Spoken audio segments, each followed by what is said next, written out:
पोलादपूरचा राजा जीवनगौरव पुरस्कार मंगेश नगरकर यांना प्रदान। पोलादपूर शहरामध्ये एक गाव एक गणपती साजरा केला जातो। अनेक वर्षापासून पोलादपूर सार्वजनिक गणेशोत्सव मंडळाच्या वतीने एक गाव एक गणपती साजरा केला जात असून मंडळ नवनवीन कार्यक्रम घेत असते। गणेशोत्सव काळात मंडळाच्या वतीने विविध उपक्रम घेण्यात आले।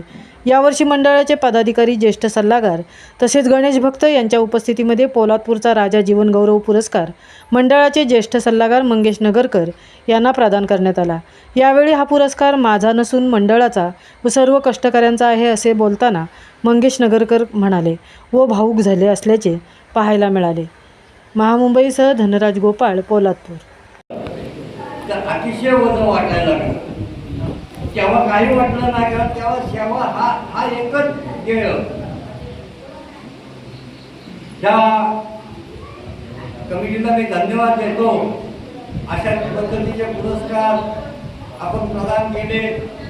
अनेक तऱ्हेचे नवीन नवीन उपक्रम, कालचं प्रदर्शन झालं।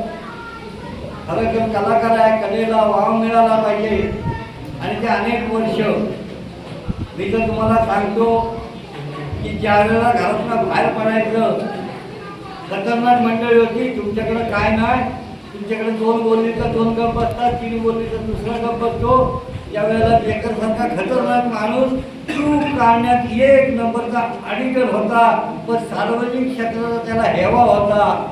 किंवा शेतकऱ्या मंडळी चांगली जाणकार मंडळी होती, पण त्या वेळेला खऱ्या अर्थाने अभय बुटाला, प्रसन्न पालांडे, दीपक उतेकर घरातनं निघालो तर दीपक उतेकर पोटाला धरून आमच्याबरोबर यायचा, विश्वनाथ यायचा।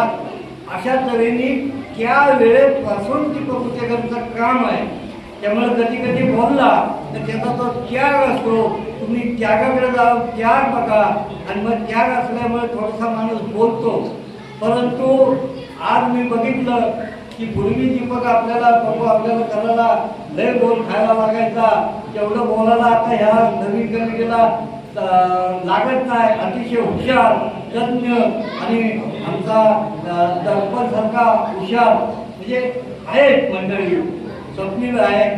अनेक तरी जसे आम्ही म्हणायचं पप्पूची आणि दीपकची जोडी, त्याला समाबरोबर असला की यायची गोडी, अशा पद्धतीची आमची मैत्री असायची। आमचा ग्रुप वेगळा, त्यांचा ग्रुप वेगळा, पण सार्वजनिक क्षेत्र म्हटलं की सगळे एका ठिकाणी तुटून पडायचे। आज सुद्धा बघितलं, मला समाधान वाटलं की आज जो तुमचा एकोपा बघितल्यानंतर निश्चित स्वरूपात, आणि मी आम्हाला सांगतो की ह्या क्षेत्रात काम करत असताना तुला लवकर पदं मिळाली।